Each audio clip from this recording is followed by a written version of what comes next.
Chapter 2: The Volcanic Fortresses.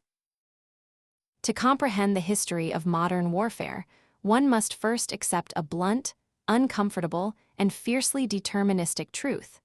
Geography is the ultimate arbiter of human conflict.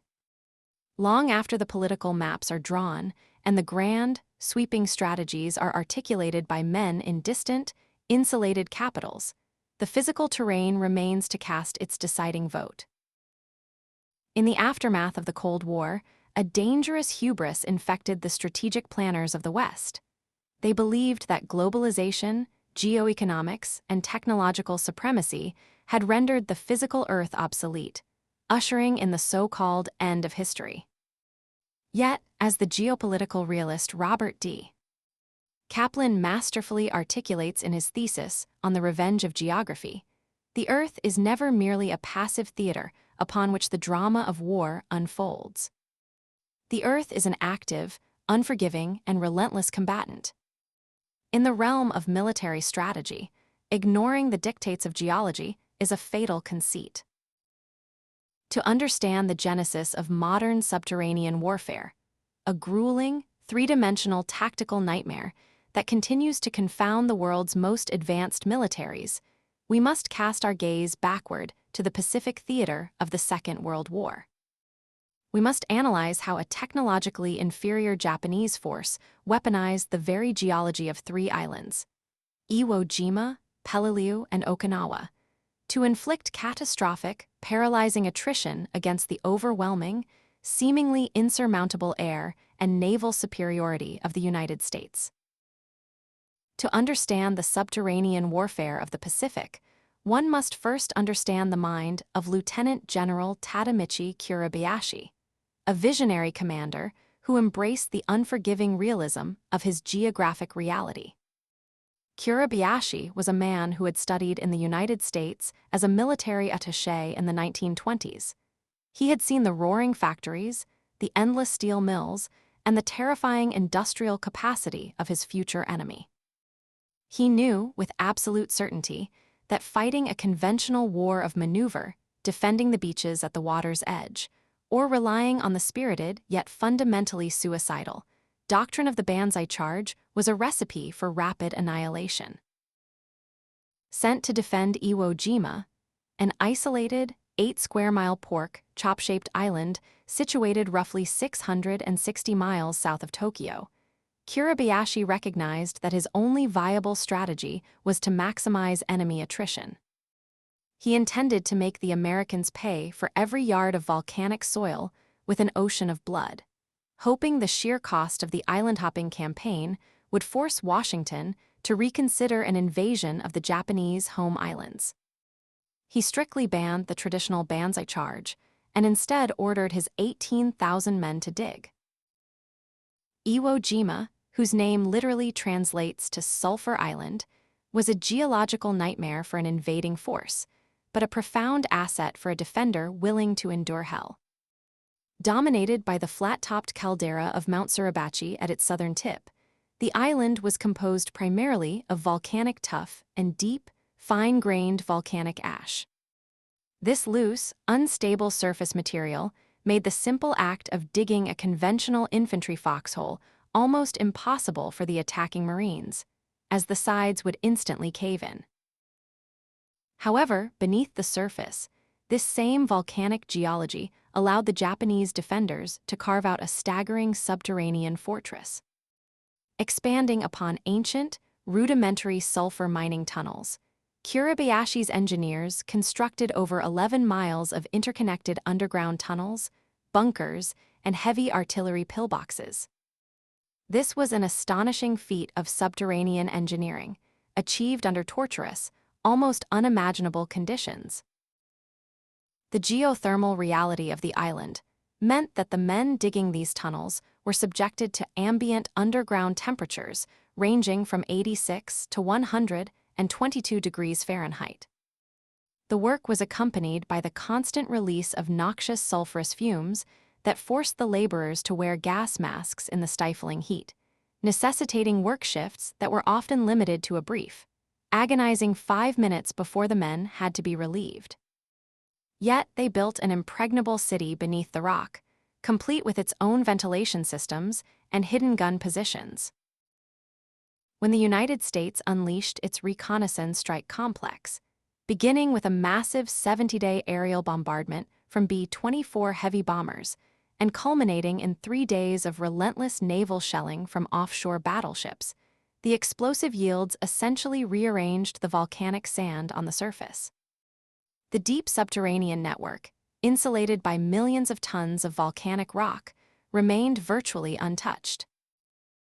When the Marines of the 3rd, 4th, and 5th Divisions landed on the southwestern beaches on the morning of February 19, 1945, they initially encountered light resistance, leading to a fleeting, false hope that the preliminary bombardment had sterilized the island. But the Japanese were waiting in the earth. By allowing the beaches to clog with men, tanks, and materiel, Kurabayashi waited until the Americans were exposed before unleashing a coordinated inferno from the concealed, interlocking subterranean firing ports. The Marines were forced to fight not just an unseen enemy, but the island itself. They engaged in a grueling, three-dimensional war of vertical friction, experiencing the gritty, terrifying realities of what modern counterinsurgency expert David Kilcullen would later describe as the ultimate tactical friction. The Marines had to clear camouflaged caves one by one, utilizing flamethrowers and satchel charges in brutal close-quarters combat. It was a battle that lasted 36 agonizing days and claimed the lives of 6,318 Americans, wounding nearly 20,000 more, while over 20,000 Japanese defenders died, fulfilling their commander's grim strategy of attrition. A similar architectural marriage of human flesh and unyielding geology occurred months prior on Peleliu, a small, crab-claw-shaped island in the Palau archipelago, roughly 500 miles east of the Philippines. Here, during Operation Stalemate II, the Earth was not volcanic ash, but jagged, twisted coral limestone. The western beach line was dominated by the Umerbragal Massif, a treacherous 50 to 300-foot elevation of craggy ridges, steep valleys, and blind canyons that the 1st Marine Division would hauntingly christen Bloody Nose Ridge. The commander of the Japanese forces on Peleliu, Colonel Kunio Nakagawa, recognized the defensive perfection of this terrain.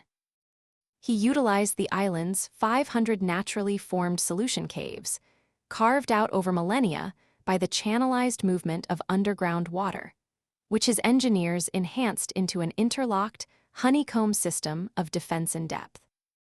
The geology of Peleliu's coral ridges provided the perfect fortress. The porous yet incredibly hard nature of the coral limestone absorbed artillery fire and fragmented under bombardment, creating razor-sharp secondary shrapnel out of the bedrock itself.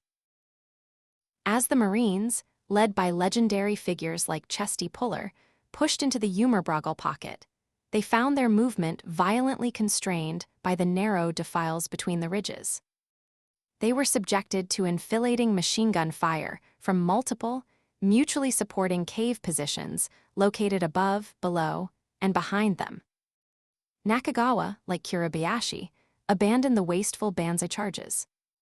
Whenever the Japanese could no longer hold a forward section of the coral labyrinth, they simply retreated deeper into the subterranean network, hauling their artillery pieces back into the caves before American aerial observers could direct counter-battery fire upon them. The 1st Marine Regiment alone suffered a staggering 1,749 casualties by simply the 6th day of fighting, proving that amphibious doctrine had grossly underestimated the defensive multiplier of subterranean geology. This horrific evolution of subterranean attrition culminated in the catastrophic bloodletting of Okinawa, the final major battle of the Second World War. The Japanese 32nd Army, under the command of Lieutenant General Mitsuru Ushijima, turned the island's steep-sided canyons and mountainous ridges into an intricate, island-wide death trap. The geology of Okinawa presented a vast and unique subterranean canvas. The natural caves of the island, known locally as gamas, were predominantly formed in the Tertiary and Quaternary detrital limestone. These were massive, dripstone-lined caverns featuring giant stalactites, formed specifically at the geological contact points where the softer, porous detrital limestone met the older, harder, and highly deformed metamorphic basement rocks. The Japanese military utilized these massive underground caverns, alongside miles of artificially excavated tunnels bored through platyfish, foliated schist, and massive crystalline limestone, to house entire command posts, subterranean hospitals, and heavy artillery batteries. The subterranean conditions on Okinawa were absolutely abysmal. Combat reports from the era describe these tunnels as exceptionally damp, incredibly muddy, foul-smelling, and heavily infested with vermin. The high humidity and warm temperatures of the island caused thick fungi to flourish rapidly on any animal or vegetable matter brought within the installations. Excavation in the platyfish, foliated rocks required exhaustive hard rock mining practices like drilling and blasting. And because these rocks tended to break along natural bedding planes, they required massive timber supports to prevent sloughing. Yet, despite the squalor, this geological fortress provided an impervious shield against the greatest naval and aerial armada ever assembled by human hands. The United States committed over 180,000 troops to the assault, facing roughly 110,000 Japanese and Okinawan defenders. On Okinawa, the United States suffered its highest casualty rate of the entire Pacific War. It was the only battle of the conflict where the number of American casualties, including nearly 5,000 naval deaths from kamikaze attacks offshore, exceeded the number of enemy combatants killed. This was a grim, undeniable testament to a geographical determinism wherein the United States fought not just the Japanese soldier, but the crushing, unyielding weight of the earth itself. The price of taking Okinawa was so unimaginably high that it forced the new American president and the Joint Chiefs of Staff to fundamentally reconsider their ultimate plan to invade the Japanese home islands, indirectly paving the way for the deployment of the atomic bomb. Chapter 3: The Clay Labyrinths. If the Pacific Theater demonstrated the brutal, static resilience of volcanic rock and coral limestone, the Vietnam War revealed the insidious, suffocating, and highly mobile lethality of tropical clay. In the grand, complex tapestry of counterinsurgency theory, success fundamentally requires continuous physical presence and the protection of the local population. As modern tactical doctrine dictates, and as counterinsurgency architect David Kilcullen explicitly states in his foundational 28 articles, the absolute golden rule of counterinsurgency is simply to be there.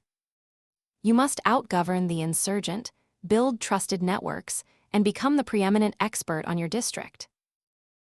But a profound, almost insurmountable tactical paradox arises. How does an occupying conventional force maintain a stabilizing presence when the enemy inhabits a parallel, lightless, subterranean dimension beneath their very feet? In Vietnam, the Viet Cong weaponized the pedological distinctness of the earth to completely neutralize the overwhelming surface and aerial dominance of the United States military, dragging the Americans into a psychological and physical abyss beneath the jungle canopy. The geological epicenter of this subterranean war was located roughly 80 kilometers northwest of Saigon, in the dense, heavily contested networks known as the Iron Triangle and Ku Kai. Here, the Earth is composed of what geologists classify as old alluvium soils, ancient floodplain deposits formed millions of years ago when the South China Sea blanketed the region of southeast Vietnam. These soils are predominantly lateritic clays, categorized specifically as gray podzolic and low humic clay soils, and they possess a base saturation level that fundamentally altered the course of the war. Podzols are highly acidic, featuring a strongly bleached subsurface horizon that grades down into a dark brown-reddish alluvial horizon saturated with iron oxides. The unique hydrology of the Southeast Asian monsoon climate created a profound chemical phenomenon that the Viet Cong exploited to absolute perfection. Over countless centuries, the immense, driving rainfall of the wet season leached the heavy iron content from the upper layers of the podzolic soil. Roughly the first 1.5 meters of depth, driving it downward, where it accumulated heavily in the lower horizons, extending down to 20 meters below the surface. When the Viet Cong and North Vietnamese troops dug their tunnels, they timed their massive labor efforts perfectly with the seasons. They dug by hand during the wet monsoon season, when the upper layers of the clay were soft, moist, and pliable. But as the dry season arrived, and as the newly dug tunnel walls were exposed to circulating subterranean air, this iron-rich laterite clay oxidized and cured, undergoing a dramatic, irreversible physical transformation. The soil essentially became a cement-like binding agent, curing to a hardness that rivaled reinforced concrete. This geological serendipity meant that the Cu Kai tunnels required absolutely no timber shoring, steel supports, or structural lining. The earth held itself up. It created a vast, incredibly resilient matrix that easily withstood the heavy vibrations of American armored columns rolling across the surface, and absorbed the immense explosive pressure of relentless artillery bombardments. Within this hardened, concrete-like clay, the Viet Cong carved out an astounding 250 kilometers of subterranean logistics corridors, combat trenches, living quarters, weapon caches, and medical bays, effectively creating a hidden highway connecting the Ho Chi Minh Trail at the Cambodian border to the very outskirts of the South Vietnamese capital. This was a sophisticated, three-level architectural marvel.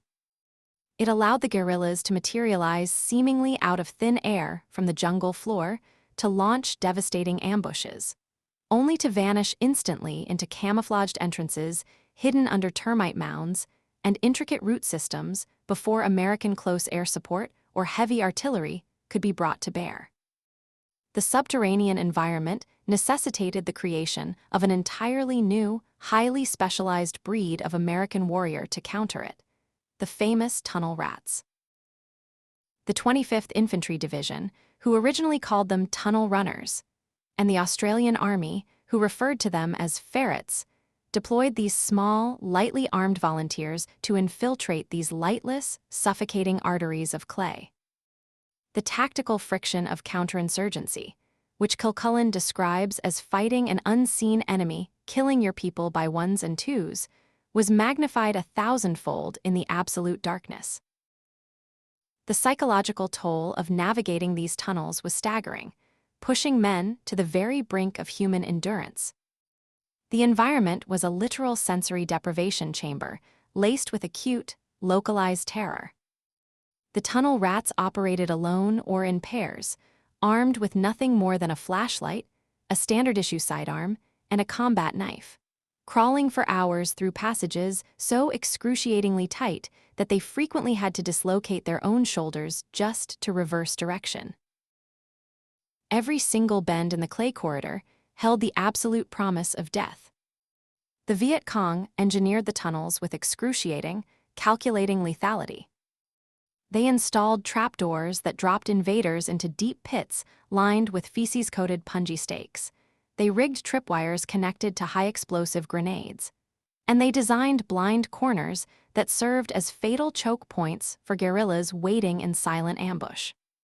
Furthermore, the Viet Cong weaponized the local fauna, tethering live, venomous snakes to the ceilings of the tunnels, knowing the instinct of a crawling soldier is to look down, and utilizing the natural, terrifying presence of scorpions, bats, and spiders to break the psychological resolve of the invaders.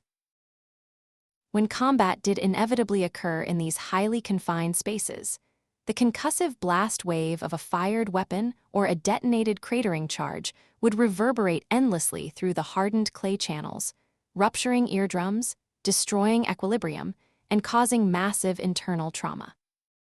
Massive conventional operations, such as Operation Crimp in 1966 and General William Westmoreland's massive Operation Cedar Falls Assault in 1967, utilized geological and soil survey approaches to locate the complexes, but ultimately failed to completely eradicate the subterranean threat due to a lack of resources to map the endless miles of tunnels. Ultimately, the United States resorted to the blunt instrument of carpet bombing the Iron Triangle with B-52s, but not before the tunnel system had thoroughly proven its strategic worth. Yet, the true, enduring genius of the Ku-kai complex lay not just in its formidable defensive capabilities, but in its daily logistical sustainability, epitomized by the brilliant invention of the home cam stove.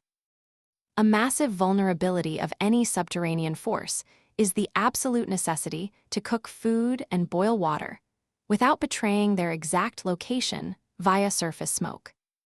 In 1952, during the earlier war against the French colonialists, a Vietnamese military chef named Hong Cam designed an ingenious system perfectly adapted to the properties of the laterite clay. The stove, sometimes referred to as the guitar stove, was dug deep into a hillside or the subterranean floor. It featured a main combustion chamber connected to a series of long, multi-tiered underground bamboo vents that spread outward through the clay like the tentacles of a squid. These smoke channels were meticulously covered with damp dirt and tree branches. As the hot smoke traveled through this sprawling subterranean labyrinth, it was physically cooled, filtered of particulate matter, and entirely dissipated into a low-hanging, invisible mist by the time it finally seeped out onto the jungle floor. Furthermore, a smoke cellar underneath improved airflow, while the large hole at the front of the stove was covered with a plastic mat or dense leaves to completely hide the flickering firelight. This brilliant application of fluid dynamics and geological filtration rendered the Viet Cong utterly invisible to the sophisticated infrared and visual sensors of American OV-10 reconnaissance aircraft patrolling the skies above. The Hong Cam stove was replicated by the thousands across the Ho Chi Minh Trail and throughout the Ku Kai complex, ensuring that the subterranean army remained fed, hydrated, and completely hidden. It proved definitively that in the gritty reality of counterinsurgency, the tactical manipulation of the Earth itself will always outmaneuver the blunt instrument of technological supremacy. Chapter 4: The Karst Hideouts. As the paradigm of global conflict shifted violently into the 21st century, the primary theaters of war moved from the tropical river basins of Southeast Asia to the towering, jagged, unforgiving spine of the Hindu Kush. In the aftermath of the Gulf War and the NATO air campaigns in the Balkans, a dangerous technological hubris infected the strategic planners of the West. Swept up in the seductive promise of the reconnaissance strike complex and the advent of the precision-guided munition, military theorists began to genuinely believe that air power alone could dictate the outcome of terrestrial conflicts. This operational conceit the belief that advanced aerial sensors and GPS-guided ordnance could effectively sanitize the battlefield from 30,000 feet without the messy, bloody, and politically costly commitment of conventional ground forces, met its ultimate, humiliating reckoning in the ancient, unyielding geology of eastern Afghanistan. To understand the profound failure of modern precision warfare, one must deeply examine the geological fortresses of the Safed Ko mountain range, specifically the infamous cave complexes of Tora Bora and Jawar Kili. Situated in the Nangarhar and Coast provinces, respectively, these natural hideouts sit adjacent to the porous, lawless border of Pakistan's tribal areas. While the broader geographical region is well known for its dramatic limestone karst topography, where slightly acidic rainwater slowly dissolves the soluble bedrock over millions of years to create sprawling, naturally interconnected subterranean voids, the specific geology of the Tora Bora Massif is far more formidable. The dominant lithology of Tora Bora is not soft, sedimentary rock, but rather highly deformed metamorphic gneiss and schist. Metamorphic rock is forged deep within the Earth's crust under conditions of immense geothermal heat and staggering lithostatic pressure. Unlike sedimentary limestone or the laterite clays of Vietnam, gneiss and schist are incredibly dense, characterized by complex, layered foliation and extreme structural hardness. During the Soviet-Afghan War of the 1980s, the Afghan Mujahideen, flush with capital and advanced engineering expertise provided by the CIA, recognized the supreme strategic value of this dense, impenetrable terrain.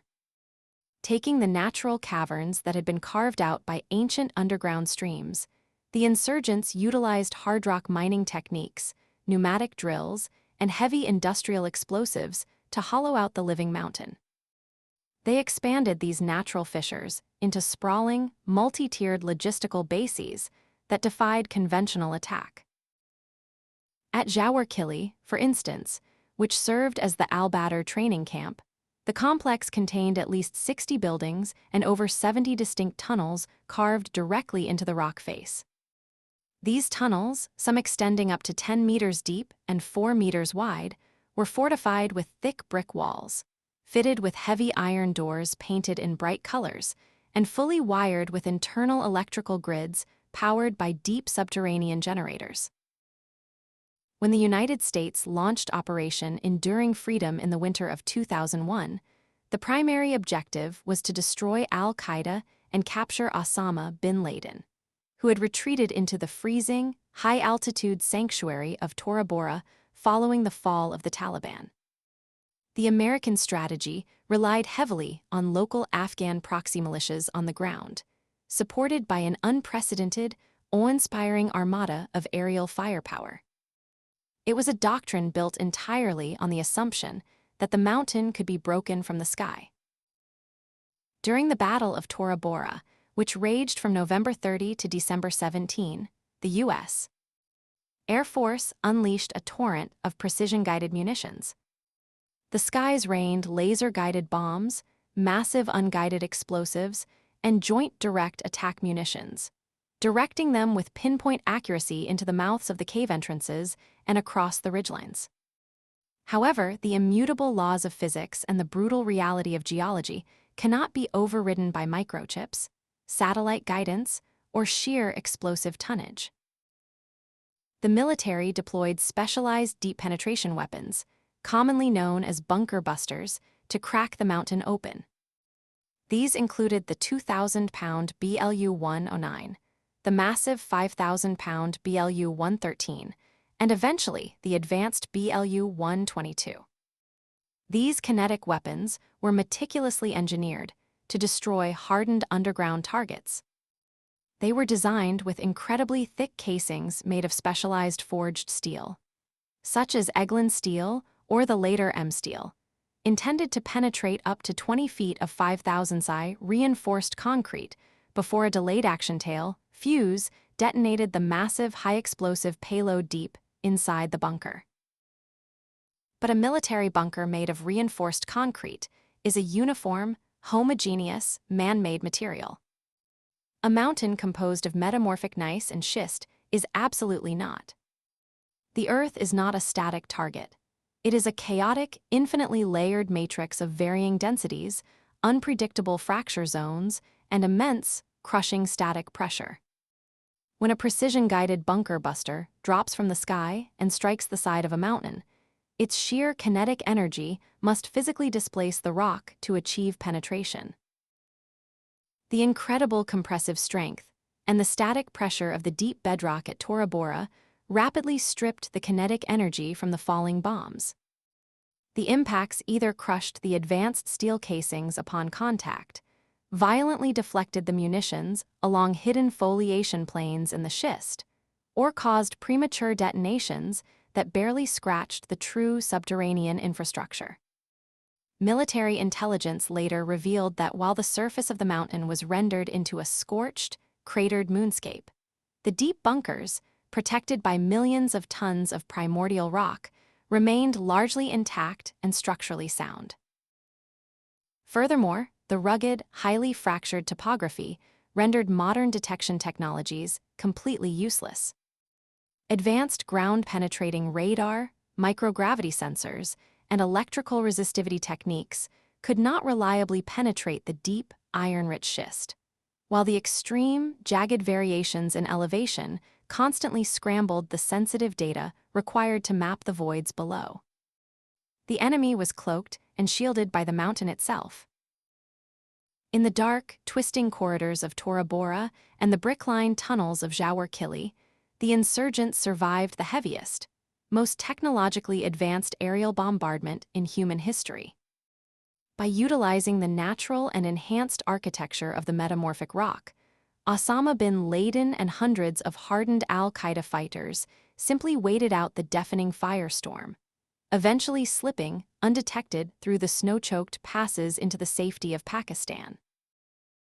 The battles for these high-altitude karst and metamorphic hideouts exposed a fatal flaw in the modern way of war. They proved definitively that no amount of technological wizardry, no matter how precise or explosive, can fundamentally alter the geographical reality of the battlefield. When the Earth is utilized as an active, breathing combatant, it strips away the sterile advantages of air power and forces the attacker into the most grueling, intimate, and costly forms of infantry combat. Whether in the sulfurous volcanic ash of Iwo Jima, the suffocating laterite clays of Ku Kai, or the freezing metamorphic depths of the Hindu Kush, the lesson remains written in the bedrock. Geology is destiny, and the Earth will always take its revenge. As we look toward the future horizons of global conflict, this geographical determinism shifts from the mountains of Afghanistan to the critical maritime choke points of the Middle East, setting the stage for the next evolution of subterranean warfare. Just as Kiribayashi utilized volcanic tuff and the Mujahideen weaponized metamorphic schist, modern state actors are looking to the unique geological properties of the Persian Gulf. Iran has heavily fortified Keshem Island, the largest island in the Strait of Hormuz, and Karg Island, transforming them into strategic military fortresses. Keshem is home to the Namakdan Salt Cave, a staggering 6.6-kilometer-long marvel formed within a massive salt dome that rises from depths of up to 6,000 meters. These salt domes, capped by impermeable layers of limestone and anhydrite, offer an entirely new defensive paradigm. Rock salt possesses incredible self-healing properties when fractured, making it the ideal geological vault for underground storage and deep-buried infrastructure. Within these crystalline structures, the Iranian Revolutionary Guard has constructed extensive subterranean missile cities, designed to launch swarms of attack drones and anti-ship missiles while remaining utterly impervious to the bunker-busting technology that failed so spectacularly at Tora Bora. As the tactical focus of the world shifts to the defense of these coastal, highly connected geopolitical flashpoints, the ancient doctrine of subterranean warfare is reborn within the salt of the earth, proving once again that in the grand calculus of war, the terrain always has the final word. Chapter 5: Keshem Island, the Sentinel. To truly understand the modern battle space of the Persian Gulf, one must look downward. Past the geopolitical posturing, beneath the steel hulls of passing supertankers, and deep into the Earth's crust. Geography is never merely a passive stage for human conflict. It is the primary combatant, the silent arbiter of tactical victory and strategic defeat. Nowhere on the planet is this ancient truth more vividly realized than on Keshem Island. Spanning an area of roughly 1,445 square kilometers, Keshem is the largest island in the Persian Gulf. It is an arrow-shaped landmass, 135 kilometers long and 40 kilometers wide, positioned just a few kilometers off the southern Iranian shoreline. Separated from the mainland by the narrow Clarence Strait, Keshem functions as a colossal geographic cork, plugging the entrance to the Strait of Hormuz, the world's most critical maritime choke point, through which 1/5 of the globe's oil supply flows daily. To the uninitiated observer or the casual tourist, Keshem appears as a sanctuary of deep ecological and historical diversity. It is a UNESCO-recognized geopark, celebrated for the emerald expanse of the Hara mangrove forests, which serve as a vital breeding ground for migratory birds. It is a landscape defined by millennia of wind and water erosion, producing the surreal, labyrinthine rock pillars of Chaco Canyon and the haunting, shattered limestone corridors of the Valley of Stars. A place local legends claim was formed by a falling star that cleaved the earth in two. But to the master military planner, to the architects of the Islamic Revolutionary Guard Corps, Keshem is the ultimate sentinel. It has been meticulously engineered into an unsinkable aircraft carrier, a subterranean fortress anchored permanently beside the jugular vein of the global energy market. The military engineering of Keshem is entirely dictated by a violent, slow-motion geological phenomenon known as salt diapirism. To understand the island's fortifications, one must look back hundreds of millions of years to the late Proterozoic era. Following the accretion of the Precambrian basement, massive intracratonic basins formed, laying down the immense evaporite and salt deposits of the Hormuz series. Over deep geological time, as tectonic plates shifted and the massive Arabian landmass ground northward against the Eurasian plate, these buried salt beds were subjected to unimaginable lithostatic pressure. Because salt behaves as a highly viscous fluid under extreme pressure, and because it is less dense than the overlying sedimentary rock, it began to flow upward. It pierced the younger rock strata in a process known to geologists as halokinesis, bringing with it exotic blocks of igneous, metamorphic, and sedimentary rock from the deep crust. The crowning result of this upward thrust on Keshem Island is the Namakton Salt Dome. Covering a surface area of 38 square kilometers, the roots of this colossal dome originate at a staggering depth of 20 kilometers beneath the earth. Within this diapir lies the Namakton Salt Cave, the longest known salt cave system in the world, stretching over 6.5 kilometers in length with cavernous halls up to 40 meters wide. For centuries, these labyrinthine passages of fetid limestone, red sandstone, dark cherty dolomite, and crystalline salt were silent, shaped only by Holocene sea level oscillations, subterranean rivers, and the slow creep of tectonic uplift. Today, those ancient caverns have been drafted into a modern asymmetric war. The Islamic Revolutionary Guard Corps Navy has transformed the natural stratigraphy of Keshem into a sprawling subterranean missile city. Iranian military engineers realized that they did not need to bore through miles of solid granite to create survivable bases. The earth had already provided the voids. The cavernous acoustics that once echoed with dripping mineral water now hum with the heavy climate control and ventilation systems of underground silos. Within these salt-lined labyrinths, coastal defense cruise missiles, ballistic systems, and heavily armed fast-attack boats sit in dry, hardened storage.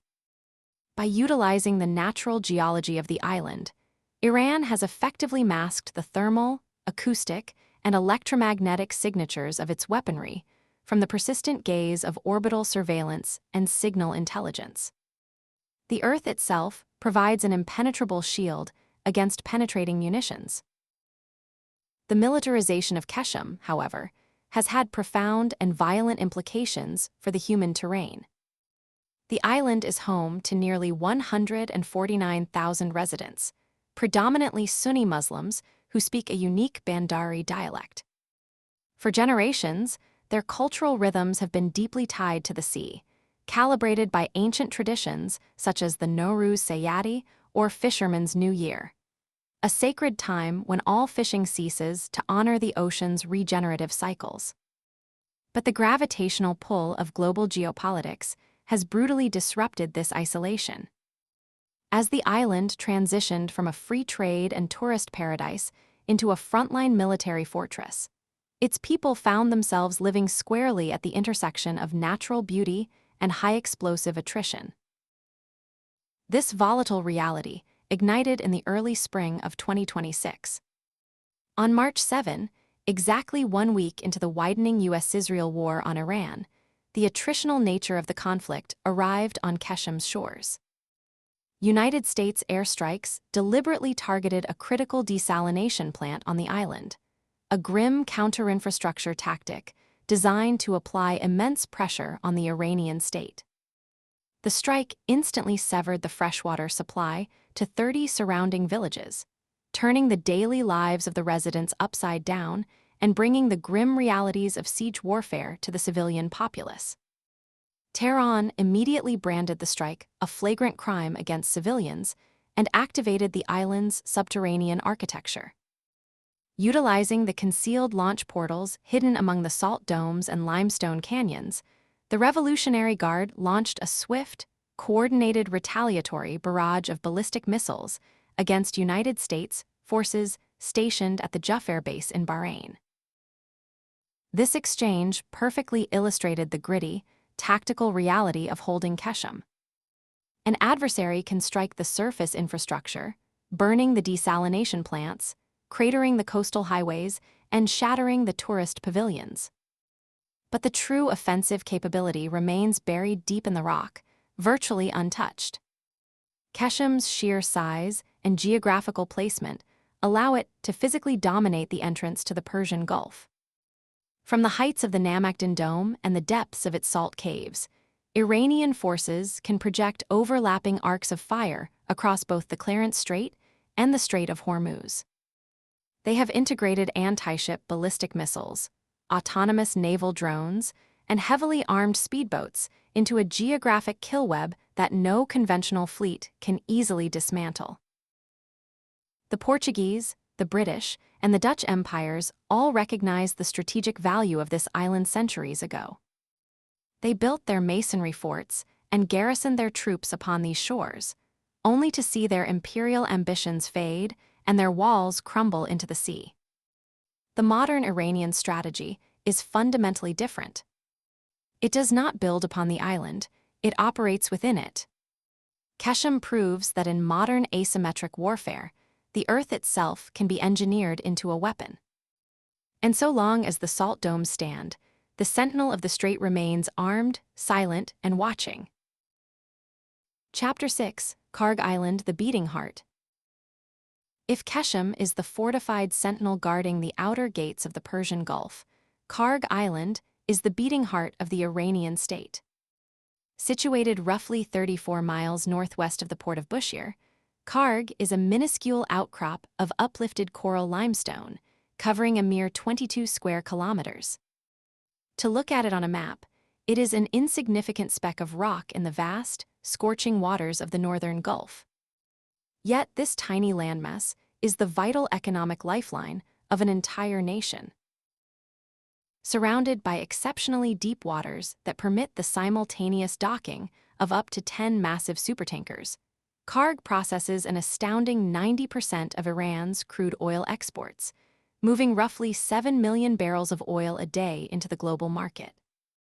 The celebrated Iranian intellectual and writer Jalal Ali Ahmed once gazed upon its isolated shores and famously dubbed it the orphan pearl of the Persian Gulf. It is a poetic moniker, but one that belies the island's grim, heavily militarized reality. Today, Karg is known locally as the Forbidden Island, a highly restricted military zone shrouded in intense secrecy and guarded fiercely by the elite echelons of the Islamic Revolutionary Guard Corps. Karg's geographic determinism is rooted in its unique geology. Unlike the surrounding saline coastal flats and the arid mainland, Karg's porous coral limestone acts as a natural geological sponge, trapping and collecting freshwater. This makes Karg one of the very few islands in the northern Persian Gulf capable of sustaining human populations and terrestrial wildlife, including local herds of gazelles. This freshwater anomaly drew ancient civilizations to its shores long before the age of petroleum. The island harbors rock-cut tombs from the ancient Achaemenid period, structural remnants of a 7th-century Christian monastic complex, and the ruins of an 18th-century trading factory established by the Dutch East India Company. The modern, industrialized era of Karg was birthed in the 1960s. Under the rule of the Shah of Iran, and in partnership with Amoco, the island was transformed into the world's largest offshore crude oil terminal.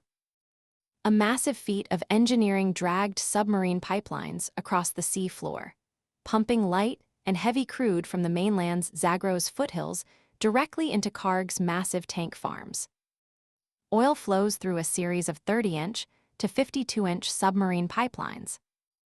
The crown jewel of this infrastructure is the Sea Island Terminal, a massive 4-berth facility extending over 1,100 meters in length, capable of loading the world's largest supertankers at a rate of 225,000 barrels per hour. The existential vulnerability of concentrating an entire nation's wealth on a 22-square-kilometer rock was brutally exposed during the Iran-Iraq War. Saddam Hussein relentlessly bombed Karg Island to sever Iran's economic artery. It was a painful crucible that forced Tehran to learn the doctrine of passive defense. The survival of the state required subterranean engineering. Over the subsequent decades, the Revolutionary Guard burrowed deep into the island's coral limestone, constructing hardened underground storage facilities for tens of millions of barrels of crude and blast-resistant bunkers to keep the oil flowing even under sustained bombardment.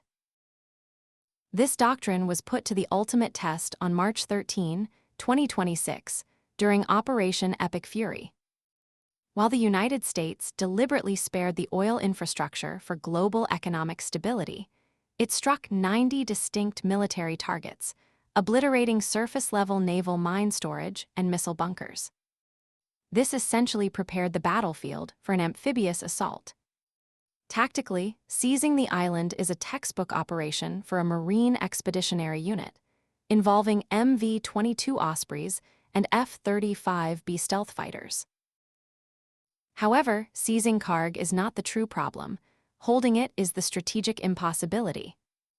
Garrisoning the island places the occupying force directly beneath the unblinking gaze of the Zagros Mountains.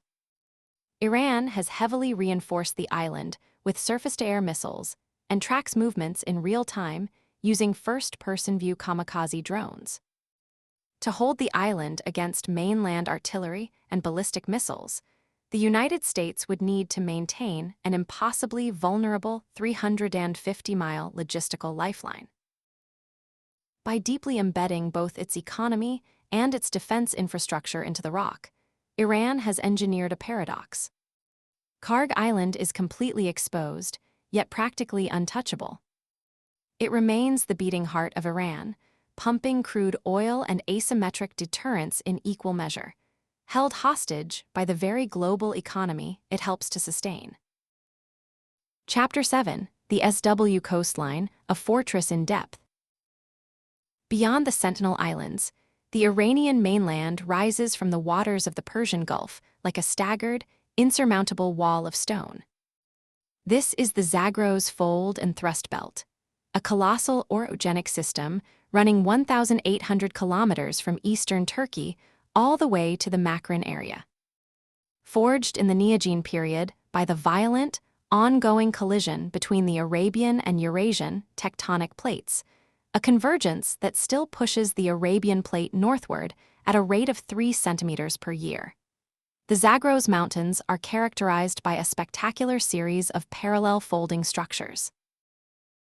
To a structural geologist, it is a textbook landscape of detachment folds, where thick layers of rigid rock have buckled and warped over a highly mobile, deep-seated layer of lower Cambrian salt. But to a master military planner, the stratigraphy of the Zagros is a prefabricated, multi-layered defensive matrix. The alternating layers of highly competent limestone anticlines, such as the Ismari and Surmay formations, and the softer, malleable shale synclines like the Pabday Formation, provide the ultimate medium for subterranean warfare. The rock offers both a hardened shell to deflect bunker-buster munitions and workable fault lines for deep excavation. The Islamic Revolutionary Guard Corps Navy and Aerospace Forces have weaponized this geological architecture to construct a fortress in depth that has fundamentally altered the balance of power in the Middle East.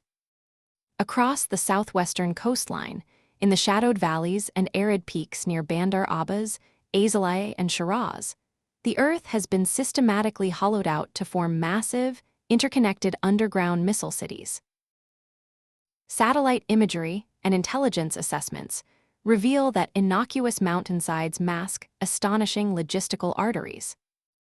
Inside these subterranean bases, highly automated rail delivery systems and wide-scale logistics tunnels transport heavy ballistic missiles from deep assembly halls, moving them seamlessly toward the surface.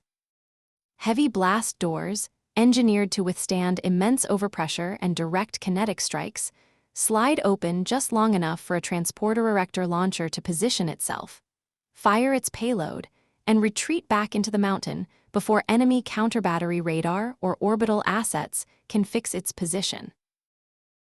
The engineering required to achieve this is staggering and fraught with peril. Tunneling through the Zagros is notoriously dangerous due to the complex tectonic stresses. The interface between the hard limestone and the surrounding, highly pressurized shale creates what geotechnical engineers term squeezing ground. Under the immense lithostatic pressure of rock overburdens that frequently exceed 750 meters, the shale behaves plastically, crushing the steel shields of tunnel boring machines and collapsing concrete support linings without warning. Iran's success in overcoming these shear fault zones, managing high-pressure water ingress, and stabilizing these colossal subterranean voids demonstrates a mastery of rock mechanics that rivals any civil engineering feat on the planet. This geological mastery proved critical during Operation Epic Fury in the spring of 2026. As American and Israeli bombers pounded the Zagros foothills, cratering ventilation shafts and collapsing the outer tunnel entrances of 27 different underground bases, the core infrastructure survived completely intact. Because the command posts, rail systems, and missile vaults are buried hundreds of meters below the strike radius of even the most advanced penetrating munitions, the Iranian forces simply waited out the bombardment. Within 48 hours of a strike, heavy construction equipment emerged from secondary, hidden portals to dig out the blocked entrances, restoring the launch cycle almost immediately. The Israeli Alma Research Center confirmed this grim reality. Any Iranian asset located deep within the subterranean infrastructure survived. The sheer scale of this subterranean network is daunting. Intelligence has identified at least 9 major strategic ballistic missile bases in the southern region alone, including complexes at Shiraz, Borazjan, Khormuzd, Jam, Lar, Khorgo, and Hajiabad. At Khormuzd, for instance, the mountain face is punctured by 9 distinct launch portals, each an armored gate holding back the apocalyptic fire of medium-range ballistic missiles. From these dry storage facilities, Iran can launch an array of advanced weaponry, from the solid-fueled Fade and Zulfiqar tactical missiles to the longer-range Dezful, Hajj Qasim, and Khaybar Shekin systems, capable of striking targets nearly 1,500 kilometers away. They also house the massive Imad and Ghadar medium-range ballistic missiles, systems specifically designed to defeat regional missile defense architecture. But the Zagros fortress extends far beyond terrestrial ballistics. It spills directly into the sea. In recent years, Iran unveiled what it called floating cities, miles of reinforced concrete tunnels carved directly into the granite and limestone cliffs abutting the coastline, plunging 500 meters below the surface. These flooded naval labyrinths serve as impenetrable pens for the Revolutionary Guard's asymmetric fast-attack fleet. Inside these dark caverns, hundreds of Seraj speedboats sit idle. Based on a reverse-engineered British racing hull known as the Blade Runner, The fiberglass Seraj is capable of blistering speeds of 70 knots. Armed with 107mm multiple rocket launchers and advanced marine radar, they are designed for tropical, high-speed interception.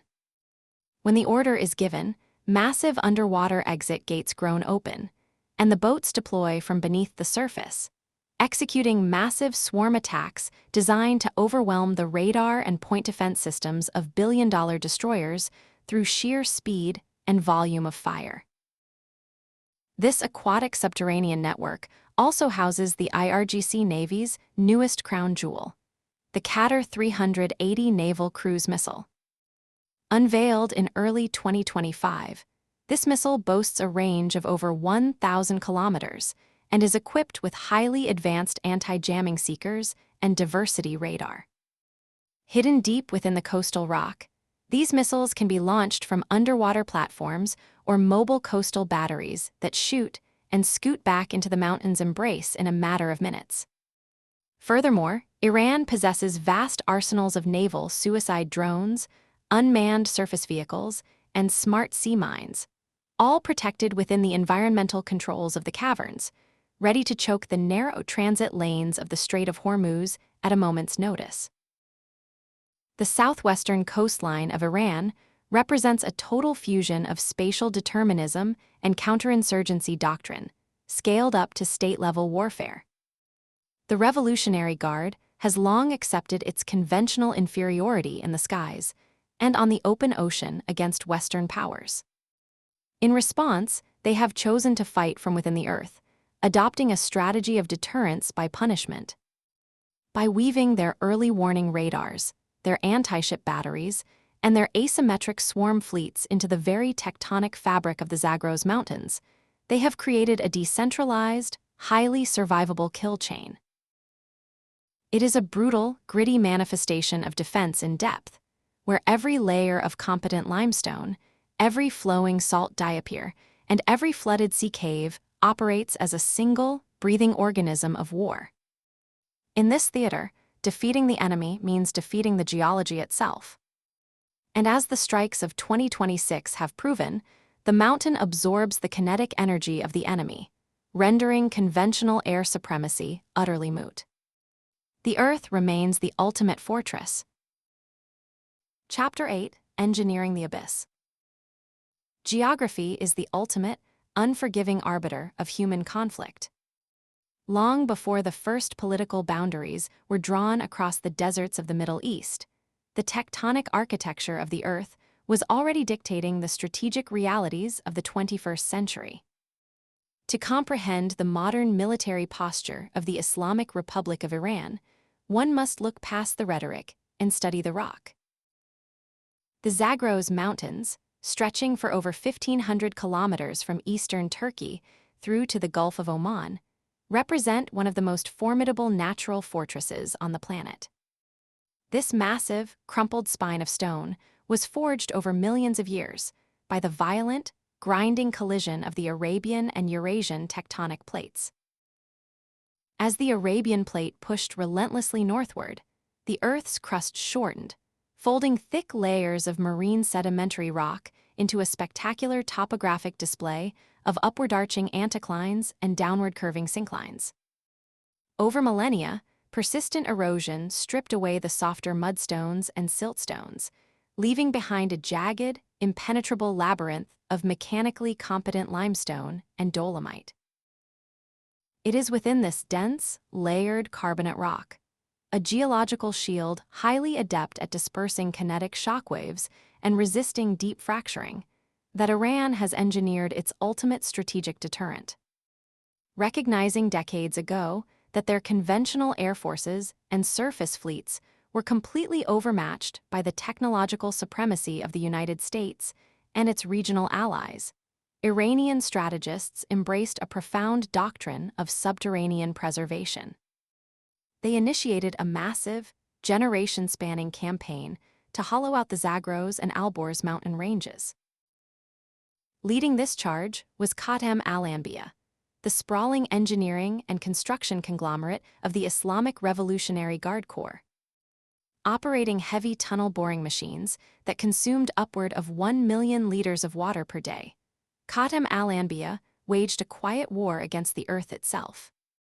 The result is what Iranian state media proudly refers to as missile cities, vast, interconnected subterranean complexes buried anywhere from 80 to 500 meters beneath solid granite and carbonate rock, rendering them virtually immune to standard aerial reconnaissance and conventional bombardment. The scale of this subterranean infrastructure is staggering. Intelligence assessments indicate the existence of nearly 30 major underground missile cities scattered across the Iranian plateau, containing over 107 highly fortified tunnel exits. Key installations, such as the deeply buried complexes near Yazd, Shiraz, and Kermanshah, or the solid-fuel ballistic missile silos carved into the mountains near Haji Abad, function as the central nervous system of Iran's asymmetric military power. The engineering required to sustain human life and military operations at a depth of 500 meters defies conventional civil construction standards.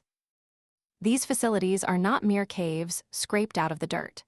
They are highly sophisticated, multi-tiered ecosystems designed to function autonomously during prolonged sieges or intense kinetic campaigns. To survive the immense seismic tremors generated by heavy bunker-busting munitions, the architecture of these subterranean fortresses incorporates shock-absorbing foundations and double-walled, steel-reinforced concrete corridors. Internal layouts deliberately avoid straight lines. Instead, they feature sharp, zigzagging bends and staggered alcoves designed to dissipate the overpressure of an internal explosion, ensuring that a localized breach does not trigger a catastrophic chain reaction throughout the facility. Compartmentalization is achieved through the installation of massive, blast-resistant steel doors. Engineered by specialized military contractors, these doors are designed to withstand immense pounds-per-square-inch ratings. When an external pressure wave strikes, these doors are dynamically seated against embedded steel subframes welded directly into the living rock, transferring the catastrophic kinetic energy into the mountain itself rather than the vulnerable corridors behind them. Deep within this labyrinth, the Islamic Revolutionary Guard Corps Aerospace Force houses an arsenal of thousands of advanced ballistic and cruise missiles. Long-range, solid propellant systems like the Sejil, Khaybar Shekin, and Hajj Qasim, alongside liquid-fueled mainstays like the Ahmad and Shahab 3, are stored in climate-controlled vaults. Handling these weapons underground is a logistical nightmare. Because liquid-fueled missiles require highly volatile and corrosive propellants, the storage and fueling bays must be equipped with specialized containment and exhaust management systems to prevent toxic accumulation or accidental ignition. To move these massive weapons, some weighing upward of 7 tons, Khatam al-Anbiya engineers constructed automated electric railway networks that connect the deep storage magazines directly to firing positions. Missiles are loaded onto road-mobile transporter-erector launchers, moved seamlessly through the subterranean transit hubs, and brought to camouflaged launch silos or pop-up blast doors built directly into the mountain slopes. This enables a terrifying shoot-and-scoot capability. A launcher can emerge from a hidden portal, fire a salvo of precision-guided munitions into the open sky, and retreat into the Earth's crust before enemy counterbattery radar can accurately direct retaliatory fire. Yet, the true marvel of these missile cities lies in their environmental engineering. Housing combustible rocket fuel, heavy transport machinery, and hundreds of military personnel deep underground presents a monumental life support challenge. Without robust environmental controls, a subterranean base would quickly degenerate into a toxic, hypoxic tomb. Thus, the missile cities rely on massive, redundant overpressure ventilation systems. These systems draw ambient air from the surface through heavily fortified and camouflaged ventilation shafts, which are often built in zigzag formations to prevent bombs from dropping directly into the living spaces. The incoming air is forced through military-grade particulate and gas adsorption filters, including advanced H-14A and carbon filters, neutralizing nuclear, biological, and chemical threats before being pumped into the facility. By maintaining a slightly higher atmospheric pressure inside the base than outside, the overpressure system ensures that any structural leaks blow outward, preventing toxic gases or weaponized biological agents from seeping into the complex. Powering this vast underground infrastructure requires monumental and entirely independent energy generation. Connecting these fortresses to the fragile civilian power grid would leave them highly vulnerable to decapitation, strikes targeting regional substations. Consequently, these facilities rely on deeply buried arrays of heavy-duty diesel generators.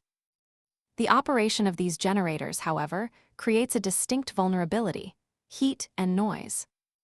To prevent overhead thermal imaging satellites and acoustic sensors from pinpointing the base's location, the acoustic and thermal signatures of the generators are rigorously suppressed. Exhaust heat is dissipated through complex heat exchange scrubbers and routed through blind shafts to blend seamlessly with the ambient temperature of the surrounding mountain rock, effectively rendering the facility invisible from the sky. Despite this technological mastery, the human element remains the most fragile component of the subterranean doctrine. The psychological and physiological reality of living half a kilometer underground for weeks or months at a time induces severe strain on the human body and mind. Military researchers understand that operating in a lightless, enclosed environment triggers what is known as the fatigue hormone mood triad. The complete absence of natural sunlight disrupts circadian rhythms, altering the production of cortisol and free-floating testosterone. This hormonal dysregulation rapidly cascades into chronic sleep deprivation, heightened anxiety, and a creeping, pervasive claustrophobia. To combat this degradation of combat effectiveness, Iranian military psychiatric teams continuously monitor personnel. The bases utilize smart lighting systems that artificially simulate day and night cycles to trick the biological clock, while the bleak concrete walls are often adorned with murals of natural landscapes to stave off sensory deprivation. The commitment required to endure this environment is maintained through rigorous ideological conditioning, ensuring that the operators of this buried arsenal remain anchored to their strategic purpose even as the immense weight of the earth presses down upon them. The mountain does not merely hide the facility. The mountain becomes its armor, and the soldiers within it become part of the stone. Chapter 9: The Asymmetric Threat to Shipping. If the Zagros Mountains serve as the impenetrable shield of the Iranian state, the Strait of Hormuz is the jagged blade it holds to the throat of the global economy. Here, the macro-level forces of geographical determinism and the gritty realities of tactical counterinsurgency converge into a singularly terrifying maritime chokepoint. The Strait of Hormuz is not merely a waterway. It is a geopolitical transmission belt, the world's most critical energy artery. Roughly 20 million barrels of oil per day, representing a full fifth of global petroleum liquids consumption, alongside a massive percentage of the world's liquefied natural gas, must pass through its waters to feed the insatiable energy demands of Asia and Europe. While the strait spans 21 miles at its narrowest physical point, the unforgiving bathymetry and shallow reefs of the region dictate that the actual navigable shipping lanes are a mere 2 miles wide in each direction, separated by a slender 2-mile buffer zone. This geography creates a fatal funnel. It is a narrow maritime corridor where massive, slow-moving commercial supertankers are inherently exposed, stripped of their primary defensive advantage in naval warfare: the ability to maneuver and disperse. The Islamic Revolutionary Guard Corps, Navy recognized decades ago, that it did not need a symmetrical fleet of billion-dollar destroyers to command this space. Instead, they weaponized the jagged coastline and the strategic islands of Qeshm, Larak, and Abu Musa, integrating their naval infrastructure directly into the geology of the strait. In a brilliant application of the chokepoint doctrine, they transformed the shoreline into a layered, asymmetric trap. The Islamic Revolutionary Guard Corps Navy operates under a doctrine of decentralized, asymmetric swarming, a maritime insurgency designed specifically to overwhelm the rigid, hierarchical command structures of Western navies. This mosaic defense delegates high levels of operational autonomy to local sector commanders, ensuring that the destruction of a central headquarters does not halt the violence.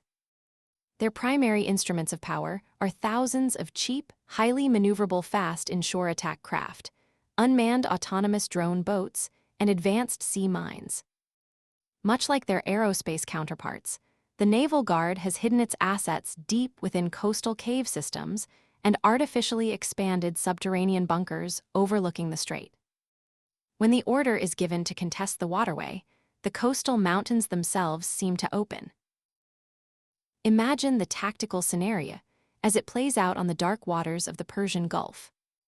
A flotilla of commercial oil tankers, escorted by a heavily armed Western guided missile destroyer, navigates the deepwater transit corridor north of the Musendam Peninsula. Hidden within the labyrinthine salt caves and mangrove-draped coastal ridges of Qeshm Island, a local sector commander tracks the convoy. He does not rely solely on active radar, which would give away his position. Instead, he uses encrypted data streams from commercial fishing dhows acting as forward observers, combined with passive shore-based sensors. Suddenly, heavy blast doors, perfectly camouflaged to match the rocky outcroppings of the island, retract. From the darkness of the subterranean pens, a swarm of Tear-class speedboats and low-observable missile catamarans shoot down concrete slips and hit the water, immediately accelerating to speeds exceeding 50 knots. Some of the newest Iranian interceptor craft boast hydrodynamic designs capable of reaching an astonishing 116 knots. The swarm does not attack in a single, predictable wave. It executes a choreographed, 360-degree envelopment. From hidden launchers slightly inland, a volley of low-flying, radar-evading suicide drones, such as the Shad series, costing a mere $20,000 each, is launched to saturate the destroyer's sophisticated air defense systems. The destroyer is forced to exhaust multi-million-dollar Patriot or SM-2 interceptor missiles in a desperate bid to protect its own airspace from a remarkably cheap threat. Simultaneously, the fast attack craft close the distance, weaving erratically through the choppy waters to disrupt targeting computers. The heavily armed speedboats zip in dangerously close to the commercial tankers, targeting the ship's bridge with heavy machine gun fire and rocket-propelled grenades to blind and terrify the civilian crew. Other craft aim shoulder-fired anti-ship missiles directly at the engine rooms, seeking to leave the massive, double-hulled vessels dead in the water and blocking the shipping lane. Yet, amidst the fiery chaos of the surface engagement, the true strategic threat is quietly deployed. Operating under the chaotic cover of the swarm, specialized mine-laying speedboats dart across the bow of the convoy, rapidly dropping tethered Maham-class acoustic and magnetic sea mines directly into the narrow transit corridor. The sea mine is the ultimate asymmetric weapon. A single mine costs only a few $1,000s to manufacture, but its presence creates a zone of absolute strategic paralysis. Mines do not even need to sink a ship to achieve their geopolitical objective. They simply need to exist in the minds of the enemy. The mere psychological threat of a mine chokepoint causes maritime insurance premiums to skyrocket, deters civilian crews from sailing, and forces the global supply chain into a state of cardiac arrest. It is estimated that a barrage of just 300 mines could effectively close the Strait of Hormuz for years. Furthermore, clearing these mines requires slow, specialized minesweeping vessels and unmanned submersibles. These mine-hunting assets are highly vulnerable to the advanced anti-ship cruise missiles, such as the Noor and Gadir systems, fired from the coastal mountain silos overlooking the strait. By layering these threats, swarming drones from the sky, erratic speedboats on the surface, and silent mines in the deep, the Iranian Naval Guard utilizes the tight geography of the Strait of Hormuz as a massive force multiplier. It is a brutal, cost-effective strategy of economic attrition. This chokepoint doctrine proves definitively that a technologically inferior force, by leveraging the Earth's crust and narrow waters, can effectively hold the global economy hostage without ever seeking a decisive, set-piece naval battle. Chapter 10: Breaching the Rock Counter-Subterranean Ops. When deterrence fails, when the choke points are choked and global commerce grinds to a halt, modern militaries must inevitably shift from a defensive posture to the brutally offensive. But how does a conventional military destroy an enemy that has entombed itself beneath millions of tons of prehistoric rock? As the intense conflicts of the mid-2020s, including the devastating Operation Epic Fury and Operation Midnight Hammer campaigns, have proven, controlling the skies and the seas is no longer enough to guarantee victory. The battle for the surface may be won in a matter of hours, but the war in the deep requires a complete paradigm shift in ordnance, technology, and infantry tactics. To breach the rock is to engage in a form of warfare that tests the absolute limits of human ingenuity and endurance. The first, and perhaps most daunting, hurdle in counter-subterranean operations is detection.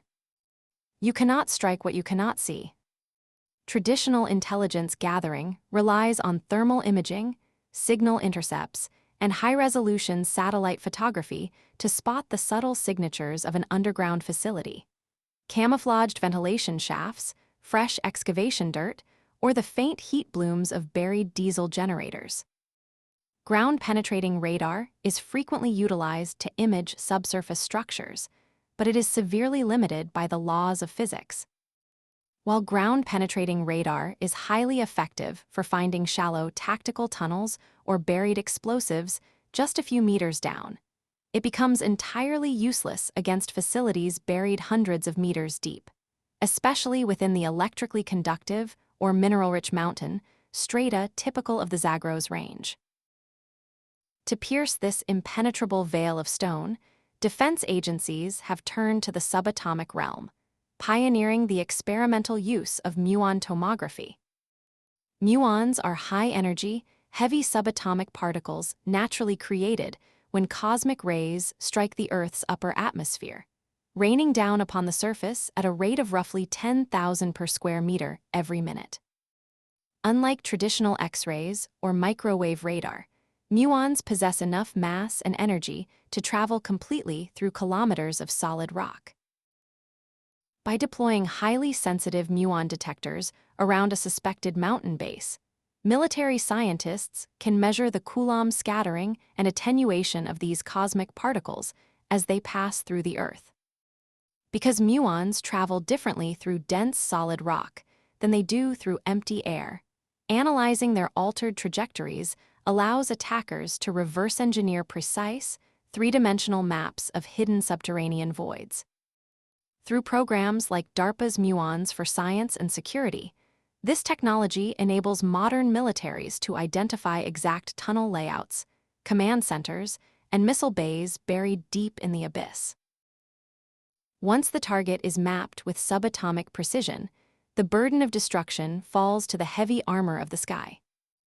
The absolute centerpiece of the modern bunker-busting arsenal is the GBU-57 massive ordnance penetrator.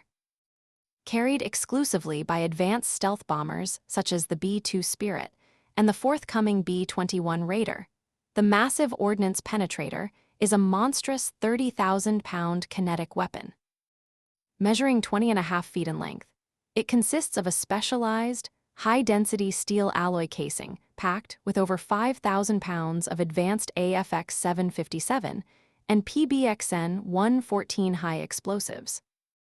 Guided by GPS and inertial navigation systems, the bomb impacts the mountain at supersonic speeds, utilizing its immense sheer mass to literally drill through up to 200 feet of earth and 60 feet of reinforced concrete. The true genius of the massive ordnance penetrator, however, lies in its large penetrator smart fuse. This void-sensing technology measures the violent decelerative G-forces as the weapon grinds its way through layers of rock and concrete. The smart fuse is meticulously programmed to hold its detonation until it senses the sudden lack of resistance, indicating it has broken through the ceiling of an underground cavern. This ensures the massive explosive payload detonates entirely within the enclosed space, maximizing structural devastation exactly where the enemy sleeps. For shallower, coastal naval bunkers and reinforced speedboat pens lining the Strait of Hormuz, strike aircraft employ the GBU-72 Advanced 5K Penetrator, a highly advanced 5,000-pound precision bomb designed to obliterate tunnel exits and coastal infrastructure at a lower operational cost.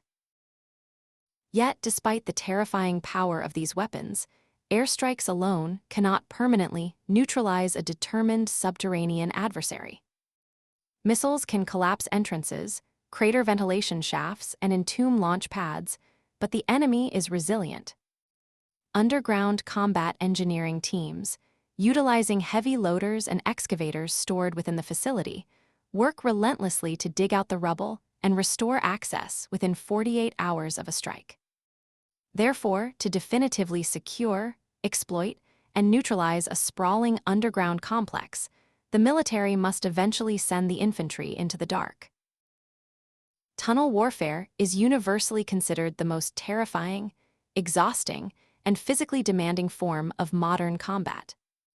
It systematically strips away nearly every technological advantage possessed by the modern soldier. The moment an infantry squad descends into a subterranean complex, GPS signals vanish. Standard line-of-sight tactical radios become entirely useless, blocked by the thick layers of earth, rebar, and concrete. To maintain command and control with the surface, forces must either string cumbersome, easily severed wired communication cables, or deploy experimental through-the-earth communication systems. These advanced, battery-powered mesh radios utilize ultra-low-frequency magnetic induction to broadcast signals directly through the rock strata, bypassing the need for vulnerable physical infrastructure to reach the surface command posts. The sensory reality of the tunnel is a suffocating, disorienting nightmare.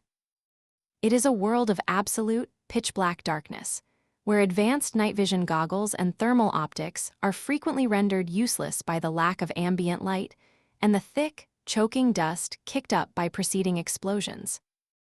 The air is invariably foul, heavily polluted by weapon exhaust, toxic fumes from ruptured diesel lines, and depleted oxygen levels. This forces soldiers to carry heavy, restrictive oxygen breathing apparatuses, adding immense weight to their kit. The ambient heat generated by subterranean friction and poor ventilation, combined with the physical exertion of moving in heavy body armor while carrying heavy ballistic shields, pushes the human body to the absolute brink of cardiovascular exhaustion and heatstroke. Because the confined space of a concrete tunnel acts as an acoustic amplifier, the concussive force of a fired weapon inside is physically debilitating. The overpressure of close-quarters gunfire easily ruptures eardrums and causes microtraumatic brain injuries, heavily disorienting the assault team. Every sharp corner, every staggered alcove, and every breached blast door represents a fatal funnel where entrenched defenders hold the ultimate tactical advantage. To mitigate the catastrophic risks of this claustrophobic warfare, forward-thinking militaries increasingly rely on unmanned systems. Autonomous tracked ground robots and nimble quadcopter drones, equipped with LiDAR scanners and forward-looking infrared cameras, are sent ahead of the human element to map the dark corridors, trigger hidden booby traps, and engage defenders with mounted weaponry. Specially trained military working dogs are unleashed into the blackness to sniff out explosives and hunt down enemy combatants hiding in the shadows, navigating the rubble faster than any human operator. But eventually, the machines run out of battery, the dogs reach their limits, and the infantry must push forward. Advancing inch by bloody inch, utilizing overwhelming suppressive fire, concussion grenades, and thermal breaching torches, they fight a grueling, attritional battle in the belly of the earth. It is a brutal, claustrophobic reversion to the most primal forms of combat, proving that no matter how sophisticated our satellites, how heavy our bombs, or how precise our subatomic mapping, the ultimate price of warfare is still paid by the soldier bleeding in the dark. Chapter 11. The Enduring Power of the Cave.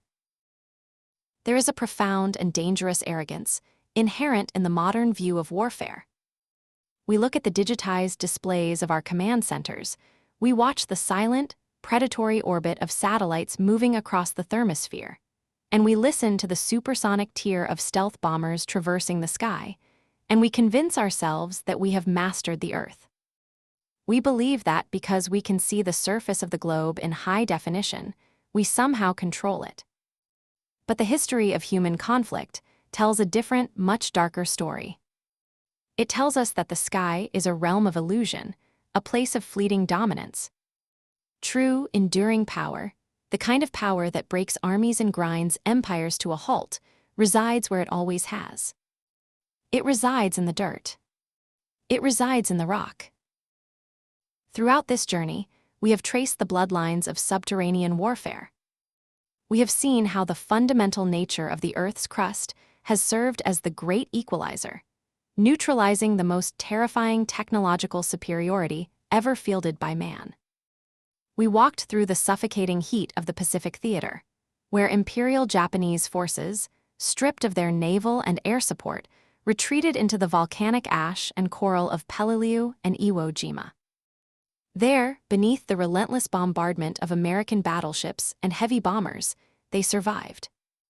The surface of the islands was reduced to a moonscape, vaporized by high explosives, yet the defenders emerged from their labyrinthine tunnels to inflict catastrophic casualties on the Marines above.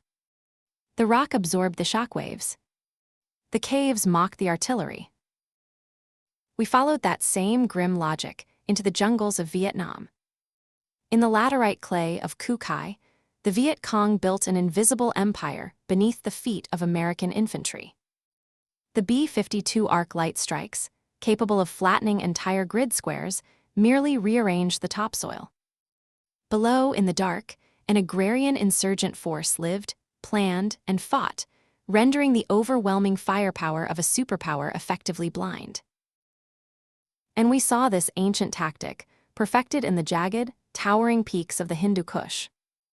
In Afghanistan, amidst the limestone and granite of Tora Bora and Jawar Kili, a new generation of fighters defied the digital age. The most advanced precision-guided munitions in the history of warfare, laser-guided bombs, bunker busters, the terrifying concussive force of thermobaric weapons, were hurled against the mountains. The mountains shook, the dust rose, and yet the fighters survived. The cave, we learned in the desolate valleys of the Afghan frontier, does not care about the microchip. These historical lessons are not relics of a bygone era. They are the prologue to the most critical strategic vulnerability of our present day. If you want to understand the future of global conflict, look at a map of the Persian Gulf.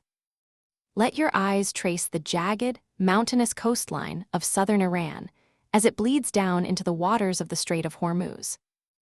Look at Qeshm Island, massive and rugged, sitting like a cork in the throat of the Persian Gulf. Look at Karg Island. Look at the towering salt diapirs and the ancient, folded limestone of the Zagros Mountains that run parallel to the coast. This is not just geography. This is the ultimate fortress. And beneath it lies a subterranean nightmare. The forces overlooking the Strait of Hormuz have absorbed every lesson of Iwo Jima, of Kukai, and of Tora Bora, and they have scaled them to an industrial, nation-state level. They have hollowed out the mountains. They have utilized the natural caverns and karst formations, expanding them with modern engineering, reinforcing them with meters of poured concrete, and sealing them behind massive blast doors. But here is the critical distinction, the terrifying evolution from the wars of the past. These modern subterranean networks are not defensive bolt holes. They are not hiding places designed merely to wait out a storm of American airstrikes. They are offensive launchpads. Deep within the bedrock of Keshem and along the coastal mountains, there are entire cities dedicated to war. There are rail-mounted anti-ship cruise missiles waiting in the cool dark. There are swarms of explosive suicide drones stored in climate-controlled arsenals. There are fast-attack craft, fully armed and fueled, floating in excavated marine grottos, ready to surge out into the Gulf. There are medium-range ballistic missiles sitting perfectly upright in subterranean silos, their blast vents carved through hundreds of feet of solid rock. Imagine the operational sequence. A stealth fighter or a satellite cannot destroy what it cannot see. An anti-ship missile launcher remains buried beneath a mountain until the exact moment of execution. A radar antenna, perhaps disguised or hidden in a crevice, pops up for only seconds, just long enough to paint a target traversing the strait. The firing coordinates are transmitted down the fiber optic lines buried in the rock. Heavy steel doors slide open on the mountainside. The missile launcher rolls forward on tracks, breaches the surface, fires its weapon, and immediately reverses back into the earth. The steel doors slam shut before the missile has even crested the horizon. Retaliatory strikes from an aircraft carrier, strike group, will hit nothing but a scorched rock face. This is the grim reality of the Strait of Hormuz. A 21-mile-wide artery through which a fifth of the world's petroleum flows daily. The supertankers that carry this lifeblood of the global economy are massive, slow, and entirely defenseless. They are fragile eggs moving through a gauntlet of unseen hammers. The subterranean fortresses along this coast possess the capability not merely to harass shipping, but to completely sever the strait. They can paralyze the global energy market, plunging the interconnected world economy into a tailspin within hours. And they can do this while remaining largely impervious to the conventional means of Western retaliation. This brings us to the ultimate synthesis of our journey, a concept that will define the geopolitics of the 21st century. We must recognize what I call the choke point doctrine. The choke point doctrine is the marriage of asymmetric subterranean warfare with the immutable realities of strategic maritime geography.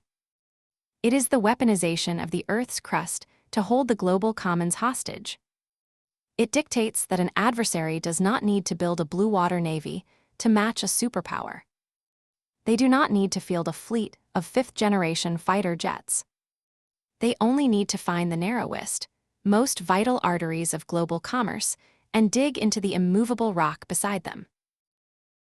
By utilizing the cave, a regional power achieves an outsized, global veto. They transform a million-year-old mountain into a strategic deterrent. They ensure that a billion-dollar guided missile destroyer is perpetually threatened by a $1 million missile fired from the dirt. The choke point doctrine recognizes that in a clash between a fragile, highly complex technological system and a mountain, the mountain will almost always win. As we close this ledger on the history and future of subterranean war, we are left with a sobering truth. We live in an era defined by the intangible. We wage war in the electromagnetic spectrum. We launch cyber attacks that cross oceans at the speed of light. We rely on artificial intelligence and algorithms to dictate the battle space. We have built an architecture of power that floats above the earth. But war is a brutal, physical endeavor. It ultimately demands the control of physical space. And down in the dirt, the old rules still apply. Satellites cannot look through 200 feet of granite. Stealth aircraft cannot bomb a void they do not know exists. Cyber warfare cannot hack a cave. Geography is the great, unforgiving dictator of human history. As long as the Earth features narrow straits and towering mountains, as long as vital resources must pass through treacherous waters, and as long as men seek to project power across the surface of the globe, their adversaries will do what they have always done. They will take a shovel. They will find the rock. And they will dig. The primal, enduring power of the cave remains unbroken.